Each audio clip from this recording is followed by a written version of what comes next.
ఇవాళ మనం చెప్పుకునే విద్య లఘు ప్రత్యంగిర సాధన గురించి తెలుసుకుందాం. ఈ లఘు ప్రత్యంగిర సాధనలో న్యాసములతో పని లేదు, ముద్రలతో అస్సలే పని లేదు.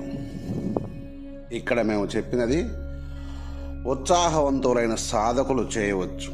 ఎవరైతే 55 లక్షలు నిష్ఠగా పంచాక్షరి సాధన చేసి ఉంటారో వారికి ఈ మంత్ర సాధన చేయనికి గురువు అవసరం లేదు అని తెలుసుకోండి. తక్కిన వాళ్ళు ఖచ్చితంగా గురువు అవసరం ఉంటుంది. గురువు లేని వాళ్ళు ఇటువంటి విద్యలు కూడా ఉన్నాయని తెలుసుకోండి తప్ప ఇక్కడ మేము మంత్రం ప్రకటిస్తాము కనుక అది చూసి చెయ్యొద్దు. కానీ గురువు అనుమతి పొందే ఈ సాధన చేయాల్సి ఉంటుందని గుర్తుపెట్టుకోండి. గురువు లేకుండా ఇక్కడ ఇవాళ చెప్పబోయే విద్య జోలికి మాత్రం రావద్దు. కాకపోతే తెలుసుకోండి ఇటువంటి